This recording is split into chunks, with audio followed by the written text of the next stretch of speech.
पे। हेलो बच्चों, क्या हाल चाल है, कैसे हैं आप सब। आज हम क्लास 12 की फिजिक्स से स्टार्ट कर रहे हैं यहाँ पे अपने यूट्यूब चैनल पे। ठीक है, क्लास 12 का फिजिक्स काफ़ी ज़्यादा अब मचेगा यूट्यूब पे, धमाल ये तय है। ठीक है, मैं आज कौन यूट्यूब पे क्लास 12 की सिलेबस लेकर के जितने भी बच्चे ऑफलाइन क्लासेस में नहीं आ पा रहे तो ऑनलाइन क्लास में आ सकते हैं और 12 की फिजिक्स को step by step, chapter by chapter हम लोग पढ़ने वाले हैं आपके यूट्यूब पे। ठीक है, तो चैप्टर का नाम है first chapter electric charge and field. Electric charge and field, ठीक है ना। इलेक्ट्रिक चार्ज और विद्युत क्षेत्र, विद्युत आवेश और विद्युत क्षेत्र, यहाँ पे इंग्लिश और हिंदी दोनों आपको कंबाइन मिलेंगे बेहतर तरीके से। ठीक है, उसके बाद इसके अंदर हमें पढ़ना है क्या, conversion of charge, conversion of charge and quantization of charge। आपको पढ़ना है क्या, conversion of charge and quantization of charge हमें पढ़ना है। ठीक है, दोनों चीजें इसमें हमें पढ़नी है, ध्यानपूर्वक ध्यान दें। मतलब कन्वर्जन ऑफ चार्ज का मतलब होता है आवेश संरक्षण का नियम, और क्वांटाइजेशन ऑफ चार्ज मतलब किस प्रकार से, यानी क्वांटाइजेशन मतलब एक क्वांटम संख्या, मतलब क्वांटम फिजिक्स के अंतर्गत आएगी, मतलब वो क्वांटम नहीं जो आप समझ लो, जैसे कार्य मतलब किस रूप में इसे लिखा जाता है उसके संदर्भ में कुछ बातें पढ़नी है। ठीक है, वो चीजें इसमें पढ़नी है। इलेक्ट्रिक फील्ड ये बहुत मोस्ट इंपॉर्टेंट है, इलेक्ट्रिक फील्ड के बारे में हम पढ़ेंगे इसके अंदर। इसी के अंदर आपको बहुत सारी चीजें गाउस नियम वगैरह तक जाएंगे। ठीक है, वो सारी चीजें पढ़नी है। पहले चैप्टर इंट्रोडक्शन करना बहुत जरूरी है। ठीक है, चैप्टर इंट्रोडक्शन में आगे हम आएंगे तो देखेंगे इलेक्ट्रोमैग्नेटिज्म पढ़नी है इसके अंदर। इलेक्ट्रोमैग्नेटिज्म के देखिए बेटा दो पार्ट है। इलेक्ट्रोमैग्नेटिज्म के दो पार्ट हैं। पहला पार्ट है इलेक्ट्रोस्टैटिक,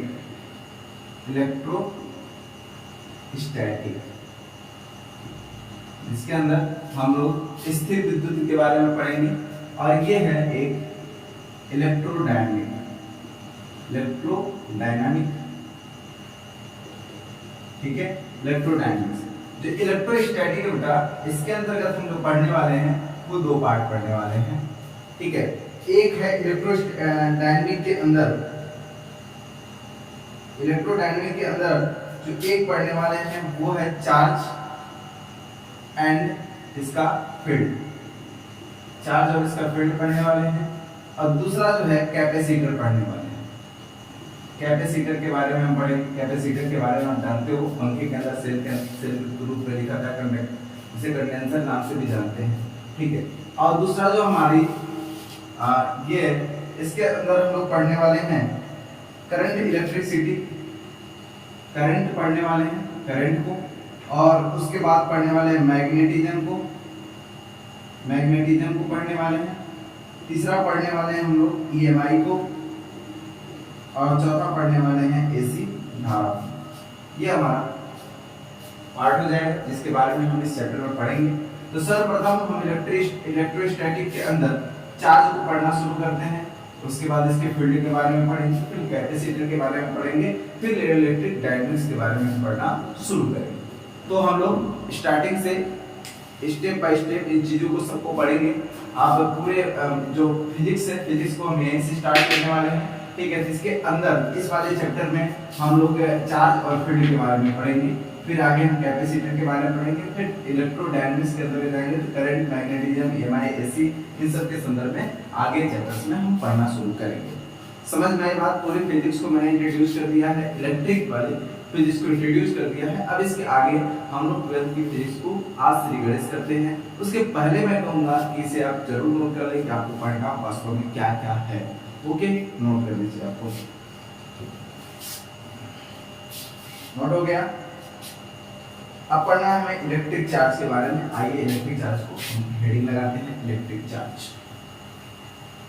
इलेक्ट्रिक चार्ज की हेडिंग लगाते हैं बेटा। इलेक्ट्रिक चार्ज क्या होता है?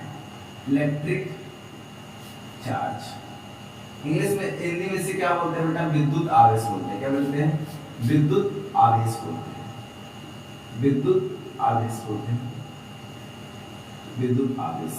ठीक है, विद्युत आवेश की कहानी यदि सुनाए कि विद्युत आवेश वास्तव में स्टार्ट कहाँ से हुआ था, तो देखो गलती से किसी से, जैसे नायलॉन के कपड़े हम लोग पहनते हैं, या उस जमाने में भी कोई ऐसी भी चीजें जो रबड़ किए होंगे, यानी दो चीजें जब आपस में रब किया गया होगा, तो वहां पे चार्ज पार्टिकल्स आप भी महसूस किए होंगे कि गर्मियों के दिनों में जैसे हम टी शर्ट निकालते हैं अपना, तो एक चटचटाने की आवाज आती है, मतलब एक ऐसे आप जैसे आप कंघी को या अपने पेन को ऐसे बाल में ऐसे रगड़ते हैं, तो कुछ टाइम तक रगड़ने के बाद छोटे छोटे कागज के पार्टिकल्स को चिपकने लगता है। देखना जरा सा, जब कोई दो चीजें आपस में रब करती हैं, यानी कि बहुत ज्यादा घर्षण करती हैं, तो उनके अंदर आवेश उत्पन्न हो जाता है। कुछ ऐसी घटना घटित इतिहास में कुछ लोगों के साथ, और उसके बाद खोज हो गया उसी समय। ये बात हो रही है लगभग 600 ईसा पूर्व पहले की, 600 बीसी से पहले की बात हो रही है, 600 ईसा पूर्व के पहले।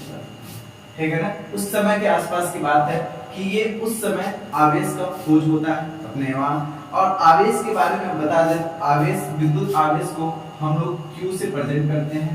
ठीक है, इसका जो यूनिट होता है, यानी कि मात्रक होता है बेटा, वो होता है हमारा, यूनिट होता है इसका आवेश का कूलाम, जिसको हिंदी में तो ऐसे लिखते हैं कूलाम, लेकिन इंग्लिश में इसको लिखते हैं COULOM। ठीक है ना, कूलाम। ठीक है, कूलाम को हम लोग प्रेजेंट करते हैं कैपिटल C से। ठीक है, तो ये हमारा मतलब ये एक स्केलर क्वांटिटी है। स्केलर क्वांटिटी मतलब हो गया आपका अदिश राशि। ओके बेटा, ये एक अदिश राशि है। ठीक है, इसके बारे में और भी चीजें हैं, जैसे इसके बारे में समझते हैं। ये कहा जाता है डबल इनवर्टेड कॉमा की गोल्डन लाइन। ठीक है, कहते हैं इलेक्ट्रिक चार्ज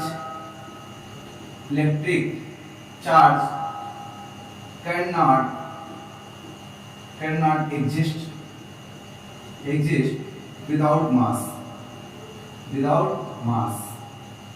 यानी कि इलेक्ट्रिक चार्ज जो होता है बिना मास के डिजर्व नहीं करता है, यानी कि जहां कहीं भी इलेक्ट्रिक चार्ज यदि रहेगा वह मास के साथ रहेगा।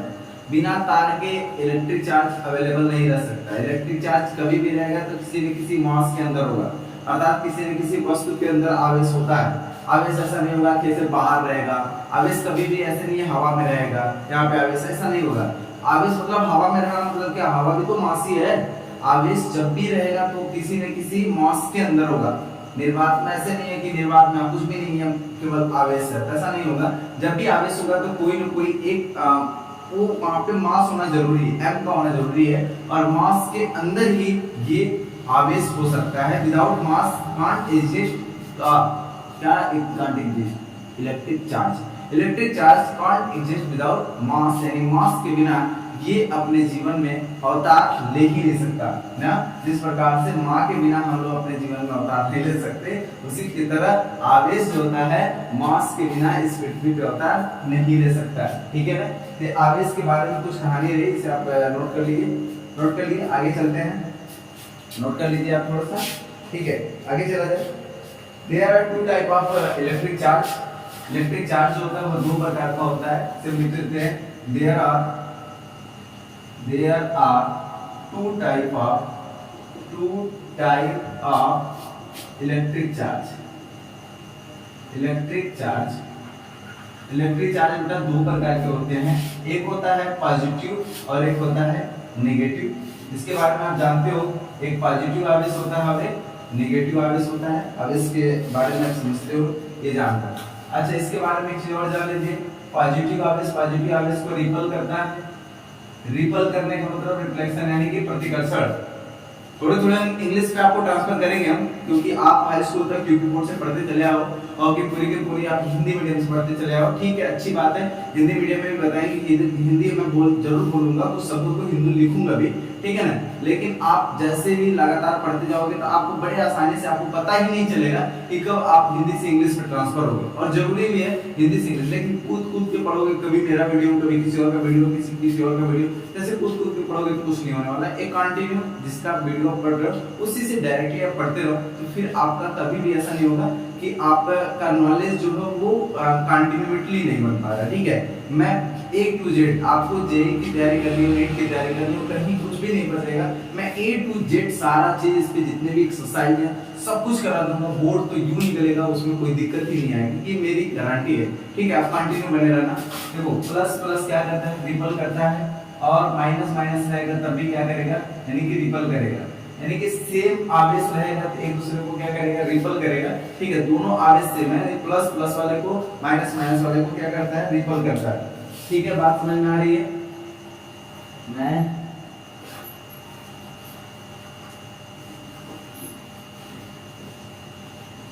ये देखिए कुछ इंस्ट्रूमेंट है मेरे पास, जैसे ये गाड़ी है, ये गाड़ी है। ठीक है, इस गाड़ी में आप देखोगे एक रेड वाला दोनों है ना, ये रेड वाले को क्या करेगा, रिपल करता है, ये इसको रिपल करेगा। आप यहाँ पे देख सकते हो ऐसा हो रहा है, और इसमें हम इस गाड़ी को लेके जा रहे हैं, इस वाले को ये रिपल करेगा, है ना। जब एक ही प्रकार के रहेंगे तो एक दूसरे को क्या करता है, ये रिपल करता है। जब एक ही प्रकार के दोनों रहेंगे आवेश तो एक दूसरे को क्या करता है, रिपल करता है, एक दूसरे रिपल करता है। लेकिन जब अपोजिट हो जाएंगे, यानी एक प्लस और एक माइनस रहे तो एक दूसरे को क्या करता है, ये आकर्षित करना शुरू कर देता है। ठीक है, यही यदि सेम वैल्यू रहेगी तो आकर्षित नहीं करेगा, ये इसमें चिपकने वाला, इसको ऐसे छोड़ेंगे तो नहीं मतलब नहीं चिपकेगा। ठीक है, ये गिर जाएगा। तो आपका समझ रहे हो कि आपका घटना क्या होगा, जैसे ये देखो, ये यदि प्लस इसके साथ देखो, ये ब्लू वाला जो है, ब्लू वाले को ब्लू वाले के साथ यदि जोड़ेंगे तो नहीं जुड़ेगा, लेकिन इसको इसके साथ जोड़ेंगे तो ये जुड़ जाएगा। ठीक है ना, बात समझ में आ रही है? तो ये जब सेम टू सेम वैल्यू रहेगी वो आपस में प्रतिकर्षित करती है, लेकिन अपोजिट रहेगा तो प्रतिकर्षित नहीं करेगा। यानी कि एक प्लस है एक माइनस है, एक दूसरे को क्या करेगा, अट्रैक्ट करेगा। बात समझ में आ रही है? एक प्लस वाले के संपर्क में आता है तो रिपल करता है, प्रतिकर्षण होगा। ऐसे जाकर लगेगा नो तू या मुझे जिससे बड़ा होना चाहिए, मतलब ये रिपल कर रहा है। ठीक है ना। और यहीं पे माइनस वाला माइनस तो हरे छोटी ना छोटा हमारी जिसमें ना छोटी। ठीक है, जैसे एक प्लस वाला एक माइनस वाले के साथ आया तो तुरंत चिपकना शुरू कर देगा। बाकी अपने अपने जैसे रहेगा, तो जैसे प्लस वाला प्लस वाले को रिपल करेगा, यानी प्रतिकर्षित करेगा। ठीक है, माइनस माइनस वाले को प्रतिकर्षित करेगा, लेकिन प्लस और माइनस वाले एक दूसरे को अट्रैक्ट करेंगे। आ रही बात समझ में? ये कहानी समझ में आ गई होगी। फिर अब हम लोग पढ़ते हैं जरा सा इसके आगे, इसके पहले से नोट कर लिया जाए। ठीक है, ठीक है, अब हम पढ़ते हैं difference between mass and charge. Difference between mass and charge ये पढ़ते हैं। इसके पहले difference between mass and charge मिटा दे इसको। बहुत सारी इंफॉर्मेशन इस बोर्ड पे मिलेंगे आपको, ऐसे इंफॉर्मेशन मिलेंगे। और कोई भी चीजें जो नहीं समझ में आएगी आप डायरेक्टली मेरे से कांटेक्ट कर सकते हो। सबसे अच्छी बात ये है कि आप डायरेक्टली मेरे से कांटेक्ट कर सकते हो व्हाट्सएप पे। ठीक है, मैं डिस्क्रिप्शन में अपना नंबर व्हाट्सएप लिंक दे देता हूँ, आप वहाँ से मुझे डायरेक्टली मैसेज कर सकते हो व्हाट्सएप पे। मैं खुद मेरे हेल्पर द्वारा उसे चेक किया जाता है, और फिर मैं खुद उसे चेक कर लेता हूँ कि आपका कहाँ पे दिक्कत हो रहा है। जो क्वेश्चन आपको नहीं समझ में आ रहा है डायरेक्टली मुझे व्हाट्सएप के जरिए आप कनेक्ट कर सकते हो, और मैं टाइम निकाल के आपके क्वेश्चन को सॉल्व जरूर करता हूँ। ठीक है, तो आपका जो भी डाउट होगा वो मैं क्लियर कर दूंगा। ठीक है, बिल्कुल फ्री ऑफ कॉस्ट, कभी भी कोई चार्ज नहीं किया जाएगा इसमें। ठीक है, तो आप बिल्कुल अच्छे से निश्चिंत होकर पढ़िए, और बेल आइकन और सब्सक्राइब वाला बटन में दबाया तो ये रेड वाली बटन वाला खींच के मारो दब जाए। ठीक है, उसके बाद आगे बढ़े, है ना। चलिए समझते हैं डिफरेंस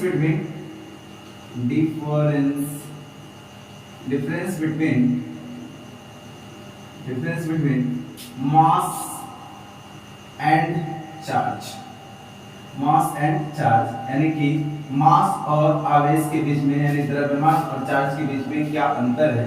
आइए जरा देख लेते हैं कि कुछ चीजें इनकी सिमिलर होती है। आप आगे क्वांटम फिजिक्स में जब हम जाएंगे पढ़ेंगे वहां पे, तो आपको बहुत चीजें इसमें सिमिलर देखने को मिलेगी। इसलिए हम लोग यहाँ पे आज डिफरेंस का पढ़ लेते हैं। ठीक है, तो हम यहाँ लिख देते हैं चार्ज, और यहाँ पे हम लिख देते हैं मास। ठीक है बेटा, ये हमारा चार्ज हो गया, ये मास हो गया। ओके, तब इसके बारे में आप समझिए जरा सा। मास जो होता है there are two type.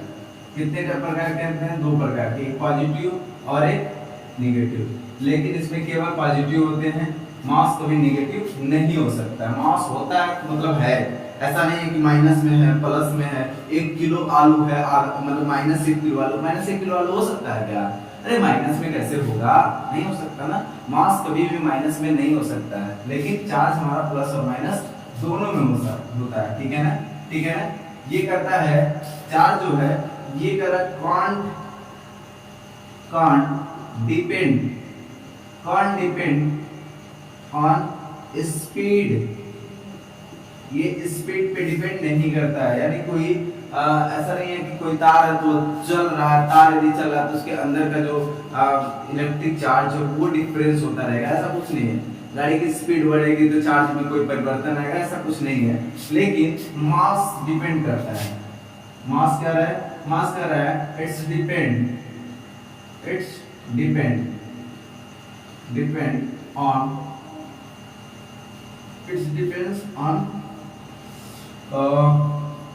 Speed. कह रहा है ये मास जो है वो स्पीड पे डिपेंड करता है, ठीक है ना। आपने फार्मूला एक मैं लिख देता हूँ यहाँ पे, m इज इक्वल टू होता है m naught upon under root में 1 minus v square upon c square, ठीक है। जहाँ पे जरा इस फार्मूले को मैं समझा देता हूँ आपको।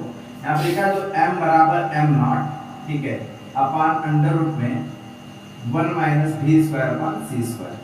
c स्क्वायर हियर क्या है, यहाँ पे c स्क्वायर आपकी वैल्यू है किसकी, प्रकाश की चाल की, और ये है किसी वस्तु की चाल की। मान लीजिए कोई वस्तु है किसी वेग से चल रहा है, v वेग से चल रहा है, तो इसका और इसकी जब डिफरेंस निकालो तो मतलब किसी वस्तु की चाल सदैव प्रकाश की चाल से छोटी होगी, प्रकाश की चाल के वेग से तो कोई वस्तु चल नहीं सकती है, ठीक है। तो ये ओवरऑल ये वैल्यू जो होगी वो 1 से कम होगी, और 1 में से वैल्यू घटेगी तो ये वैल्यू मतलब दशमलव में चली जाएगी, और दशमलव की जो रूट वैल्यू निकालते हैं तो वैल्यू और भी छोटी चली जाती है। और यदि हम ये मोशन जो दिख रहा है m दिख रहा है, तो ये कह रहा है मास इन मोशन, ठीक है ना, ये है मास इन मोशन, और ये है नॉर्मल मास जब स्थिर अवस्था में था तब, ठीक है। तो कुल मिला जुला करके बात ये होगा कि जब ये वैल्यू छोटी आएगी, 0 से वैल्यू छोटी आएगी तो वैल्यू ऑटोमेटिक बढ़ जाएगी, यानी ओवरऑल इसकी वैल्यू बढ़ जाएगी, ठीक है। यानी बात ये आती है कि मान लेते हैं कि जो 1 से कम वैल्यू आई, 1 से कम वैल्यू आई, इसमें आके गुणा होगा तो इसकी वैल्यू क्या होगी, छोटी होती जाएगी। अरे जरा समझो मैं बताना क्या चाह रहा हूँ। जैसे मान लीजिए यहाँ पर 5 है इज इक्वल टू यहाँ पे 7 है, बट इसको 0.1 है, तो 0.1 से जब इसकी मल्टीप्लाई कराएंगे ना, तो 0.2 कर लो, 0.2 से इसकी मल्टीप्लाई करेंगे, मान लीजिए x है, 0.2 से जब मल्टीप्लाई कराएंगे तो क्या हो जाएगा, 5 दूना 10, 1 के बाद दशमलव, यानी x को यही पे अभी 5 था, अभी कितना हो गया, 1 हो गया। यानी दशमलव से 1 से छोटी वाली संख्या से जब किसी अंक को गुणा करते हैं तो हमारा इसकी वैल्यू क्या होती है, छोटी हो जाती है। जरा समझो, इसकी वैल्यू से ये वैल्यू सदैव 1 से छोटी होगी, दशमलव में समथिंग होगा, उस वैल्यू से जब इसमें मल्टीप्लाई कराएंगे तो इसकी जो वैल्यू होगी वो क्या होगी, कम आ जाएगी। समझ में आ रहा है? यानी कह रहा है यदि कोई वस्तु स्पीड में है, यदि कोई वस्तु क्या है, स्पीड में है, स्पीड में यदि रहता है, मान के चलिए यदि किसी स्पीड में है तो इसकी वैल्यू ओवरऑल कुछ आएगी, और वो वैल्यू 1 से छोटी होगी, और उसकी रूट वैल्यू निकालेंगे और छोटी होगी, जब इसे मल्टीप्लाई करेंगे तो इसकी वैल्यू छोटी हो जाएगी। कहने का मतलब जैसे वस्तु स्पीड में होती है तो उसकी मास कम हो जाती है। यदि कोई वस्तु स्पीड में चल रही है तो उसकी मास क्या होगी, कम होगी, ठीक है, और स्थिर अवस्था में तो मास वो सेम होगी m, ठीक है। यदि आपको इस वस्तु स्पीड में नहीं है तब क्या होगा, तो ये v की वैल्यू 0 हो जाएगी, यानी ओवरऑल ये वैल्यू 0 हो जाएगी, तो ये 1 अंडर रूट में 1 होगा, अंडर रूट में 1 की वैल्यू 1 होगी, यानी m बराबर m हो जाएगा। यानी मास में भी स्पीड और सेम स्पीड, यानी कि यदि वेग नहीं है मतलब किसी स्पीड से वस्तु नहीं चल रही है तो इस स्थिति में क्या होगा कि दोनों की स्पीड सेम होगी। ओके, आगे चलते हैं, जरा आप इसे नोट कर लीजिए, बस यही डिफरेंस था, मेरे डिफरेंस यही है। इसके बाद भी बहुत सारे डिफरेंस हैं जो हम लोग स्टेप बाय स्टेप आप लोग आगे पढ़ोगे, ठीक है ना। तो आपको कहीं तुलना करना, कोई डिफरेंस नहीं है, डिफरेंस यही है, बस तुलना करना। मैं इरेज करता हूं सबको। ओके, आगे चलते हैं। बहुत ही इंपॉर्टेंट और मस्त टॉपिक है, इसे भी थोड़ा मिटा देते हैं।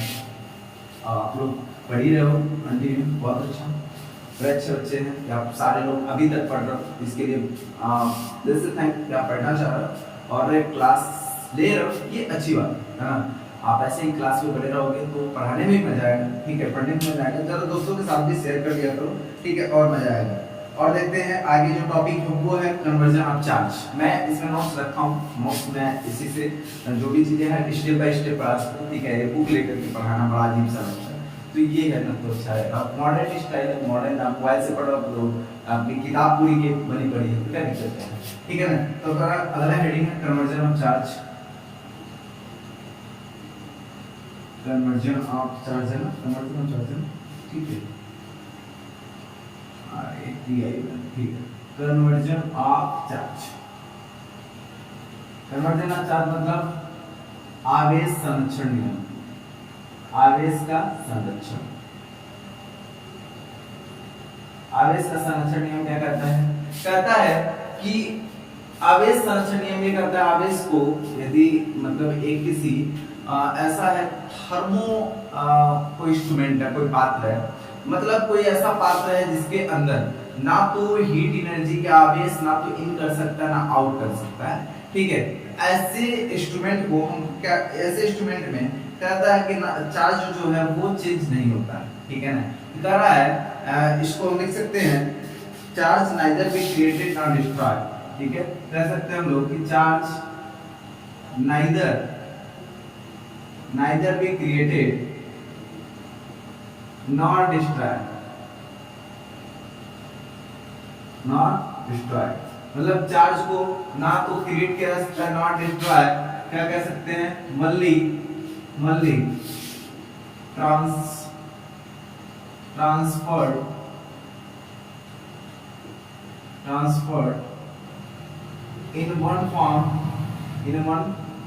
in one form to other form,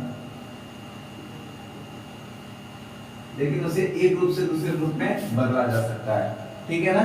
ये मास संरक्षण नियम, ऊर्जा संरक्षण नियम में सेम टू सेम ये चीजें पढ़े थे और यहाँ पे भी वही चीजें पढ़ रहे हैं, ठीक है। इसमें कोई चेंजिंग नहीं है, वही चीजें हैं कि हम आवेश को ना तो उत्पन्न कर सकते हैं और ना ही नष्ट कर सकते हैं, बशर्ते एक रूप से दूसरे रूप में केवल बदल सकते हैं, ठीक है।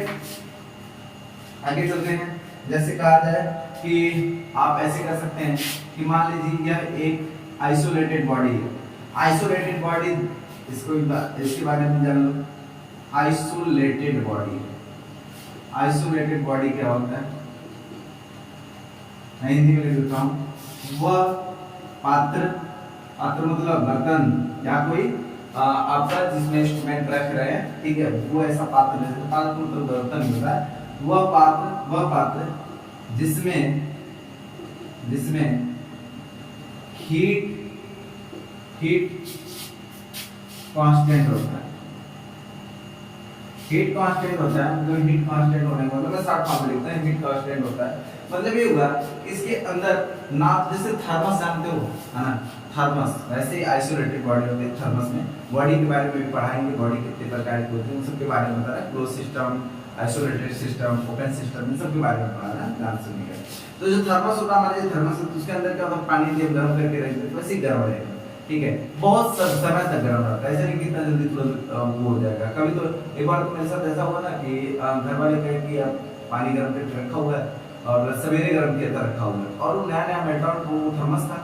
मैं सोचा कि थोड़ा गर्म होगा, सवेरे का गर्म किया हुआ है तो मैं लेकर के क्या बहुत ज्यादा गर्म था। मुश्किल से मुझे लगता है कि वो जो 12-13 घंटे में 1 डिग्री सेल्सियस डाउन होता है। यदि आप 90 डिग्री सेल्सियस पे किसी वाटर को गर्म करके अच्छे थर्मस में रख देते हो तो 12-13 घंटे बाद जाओगे तब भी वो 90 से 85 डिग्री सेल्सियस तक आया रहेगा, उससे ज्यादा कम नहीं हुआ रहेगा, ठीक है। तो ऐसे क्या होता है, हीट को बहुत कम, मतलब 100% आइडियल तो नहीं बन पा रहा है, लेकिन ये है कि हीट को बहुत ज्यादा कम ट्रांसफर करता है बाहर की चीजों से, है ना। वही कह रहा है कि मान लेते हैं कि यदि हम ऐसी कोई बॉडी लेते हैं, बॉडी के बारे में पढ़ा है तो मैं फिर से बता रहा हूँ। मान लीजिए यहाँ पे 3 कूलम आवेश है और यहाँ पे -2 कूलम आवेश है, ठीक है, और फिर से यहाँ पे +1 कूलम आवेश है, ठीक है। ओवरऑल इस बॉडी को हम लेकर के जिग को घुमा दिए और घुमाने के बाद इस बॉडी को ट्रांसफर हुआ और यहाँ पे इस बॉडी के अंदर जो टोटल चार्ज होगा वो कितना होगा, यहाँ पे कर देते हैं।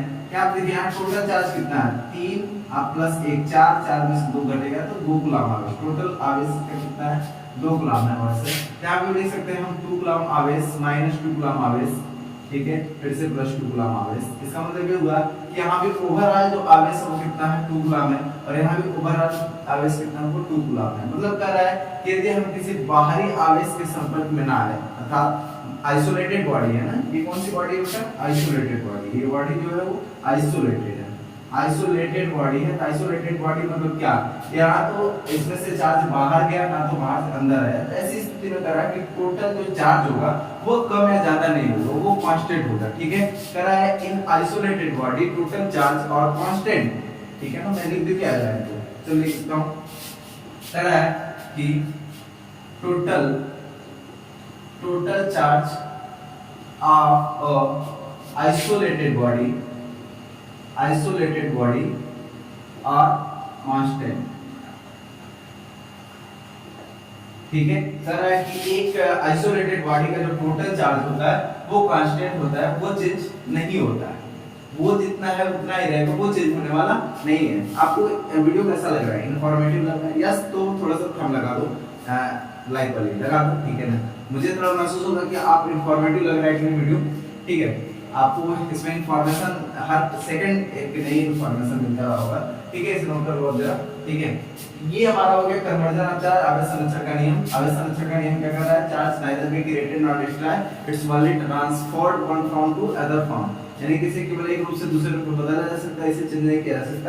अर्थात ये कह रहा है total charge of isolated body और कांस्टेंट, यानी कि किसी आइसोलेटेड बॉडी में हम खंडिका के अंदर किसी दो मास के टुकड़े को, मास के टुकड़े को नहीं, दो आवेश के टुकड़े को, जो मास के साथ ही होंगे, क्योंकि अभी पढ़ा है ना कि charge neither they can't exist without mass, mass के बिना जो हमारे चार्ज वो एग्जिस्ट नहीं करते हैं।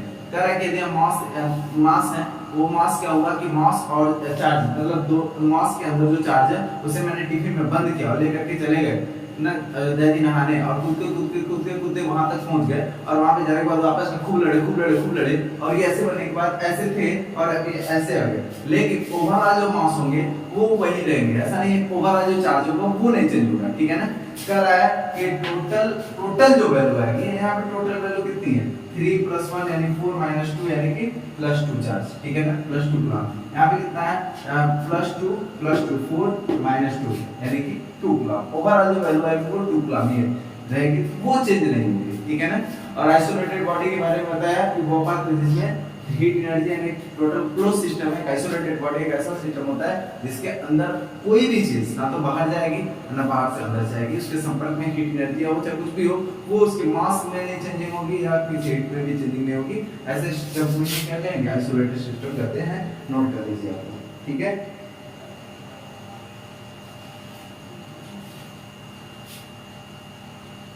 अब आते हैं क्वांटाइजेशन ऑफ चार्ज के बारे में पढ़ लेते हैं, जरा सा मिटा दें, नोट कर लीजिए। ये बहुत इंपॉर्टेंट है, क्वेश्चन है, एक नंबर में पूछ सकता है कि आप आवेश संरक्षण नियम यानी कि कन्वर्जन ऑफ चार्ज के बारे में आप क्या समझते हो, क्या जानते हो, ठीक है।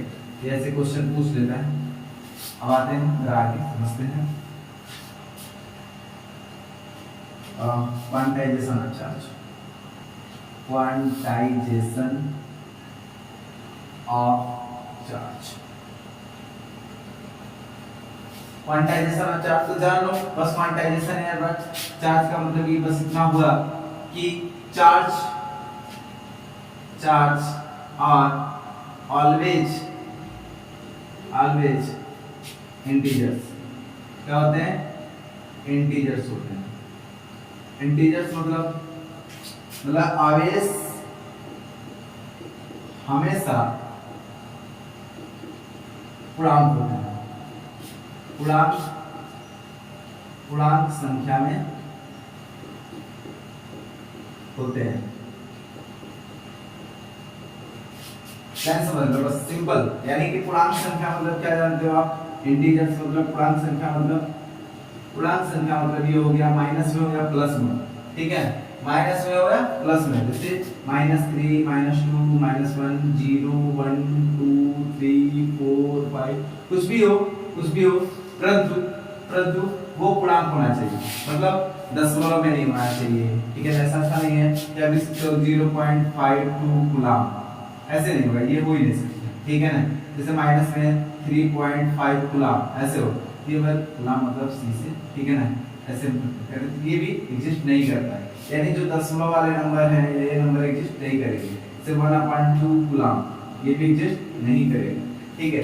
3/4 कूलम, 3/4 कूलम ये भी एग्जिस्ट नहीं करेगा, ठीक है। जब भी होगा तो ये पूर्ण संख्या में होना चाहिए, पूर्णांक संख्या में होना चाहिए, चाहे वो प्लस में हो या माइनस में हो, लेकिन होना चाहिए कैसे, पूर्णांक संख्या में होना चाहिए, ठीक है।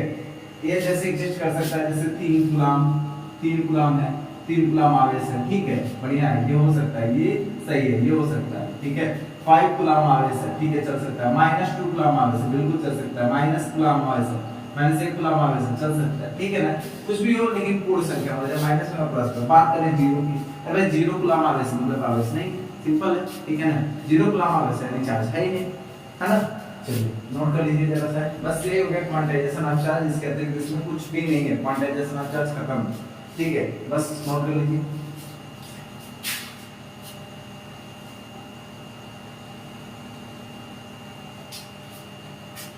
ठीक है, इस पे क्वेश्चन देते हैं,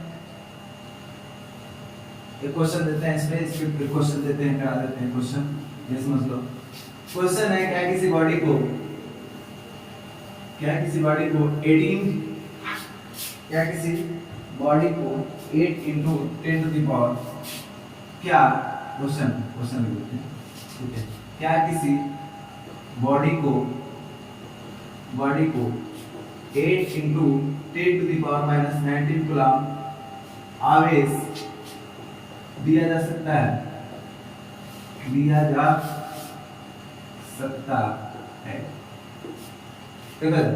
पहले सुन, ध्यान से सुन लो। ये कर रहा है, क्या किसी बॉडी को हम इतना आवेश दे सकते हैं, जैसे चार्ज करते हैं तो उसको आवेश देते हैं, तो क्या किसी बॉडी को हम इतना आवेश दे सकते हैं। आइए समझते हैं, सॉल्व करते हैं। ये हमें इतना आवेश देना है, यानी कि Q = N × E, ठीक है। Q हमें इतना देना है, यानी 8 × 10 टू द पावर -19 कूलम, ठीक है। N ज्ञात करना है और इसकी वैल्यू होती है 1.648 10 to the power -19। 10 to the power -19 से 10 टू द पावर -19 कैंसिल हो गया। यहाँ से C की वैल्यू निकालेंगे, C की वैल्यू नहीं, यानी की वैल्यू निकालेंगे, हो जाएगा 8/1.6। ऊपर नीचे 10 से मल्टीप्लाई करा दें तो 80/16 हो जाएगा, 5 बार पे कैंसिल हो जाएगा, यानी की वैल्यू कितनी आ गई, 5। यानी कि यदि किसी बात करें तो नंबर ऑफ इलेक्ट्रॉन कितना आ रहा है, 5 आ रहा है, तो यानी कि ये सही आंसर यह दिया जा सकता है। देखो यही आता है कि 2.5 आ जाता है, 5.4 आ जाता है, कुछ भी दशमलव में यदि वैल्यू आती तो हम कहते कि नहीं, कितना आवेश नहीं दिया जा सकता। लेकिन यह एक पूर्णांक संख्या आ रहा है तो हम यहाँ पे कहेंगे कितना आवेश दिया जा सकता है। कैसा लगा वीडियो, ये आप कमेंट बॉक्स में जरूर लिख के बताइएगा, ठीक है। कुछ और भी आपको इम्प्रूव करना है मुझे, मैं YouTube पे जरा सा नया हूँ, तो आप जरूर बताइए कि मुझे क्या और इम्प्रूव करना चाहिए, इसके बारे में भी मुझे सलाह दीजिए ताकि मैं उससे और बेहतर कर सकूं, ठीक है। आप डिस्क्रिप्शन में मेरा मोबाइल नंबर है, कॉन्टेक्ट नंबर है और वहाँ पे व्हाट्सएप लिंक है, खास करके आप व्हाट्सएप पे ही हमें कनेक्ट करेंगे, ठीक है। व्हाट्सएप पे आकर के आप जो भी क्वेश्चन आपको इससे संबंधित होगा वो क्वेश्चन पुट कर सकते हो, उसके बाद में मैं कोशिश करूंगा कि लगभग सारे लोगों का क्वेश्चन सॉल्व किया जाए। इसके अतिरिक्त आप कमेंट बॉक्स में भी लिख सकते हैं और चैनल को लाइक कर दीजिए, सब्सक्राइब कर दीजिए, ठीक है। दोस्तों के साथ शेयर करना है कि बिल्कुल ना भूलिए, ठीक है। बस इतना करने से हमारा भी हौसला बढ़ेगा और आपको कंटिन्यू ऐसा वीडियो यूट्यूब पे पहली बार जो इंग्लिश और हिंदी का मिक्सचर आपको यहाँ पे मिले, जो हिंदी भी और इंग्लिश भी दोनों मिक्स करके पढ़ा रहा हूँ, ऐसा आपको ये पहली बार मिलेगा यूट्यूब पे, क्योंकि मैंने सर्च किया, ऐसा नहीं है कोई भी जो हिंदी और इंग्लिश दोनों जो यूट्यूब के बच्चे हैं वो अच्छे लेक्चर नहीं कर पा रहे थे हिंदी में, तो वहाँ पे यदि हिंदी में प्राप्त कर रहे थे तो उनको इंग्लिश बिल्कुल नहीं मिला था। इंग्लिश और हिंदी को दोनों को अटैच करके एक साथ एक प्लेटफॉर्म पे लेकर आना और उसे अच्छे तरीके से आपको समझाना, ये मेरा काम है। अगला जो आने वाला वीडियो होगा वो वीडियो होगा चार्जिंग मेथड, ठीक है ना, कि चार्ज कैसे होते हैं, वो चार्जिंग कौन सा मेथड है उसके बारे में वीडियो बनाऊंगा। फिर आगे हम लोग इलेक्ट्रिक फील्ड की तरफ ट्रांसफर होंगे, फिर फ्लक्स की तरफ, फिर से गाउसियन की तरफ, वो सारी चीजें हम लोग पढ़ेंगे। उसमें बहुत सारे कंडीशन, बहुत सारे सवाल भी पढ़ेंगे बहुत ही सही तरीके से, ठीक है। तो आपको यदि वीडियो पसंद आया तो जरूर चैनल को सब्सक्राइब कर लीजिए, लाइक कर लीजिए और दोस्तों के साथ शेयर जरूर करिए। ठीक है, अपना नाम है, बाय।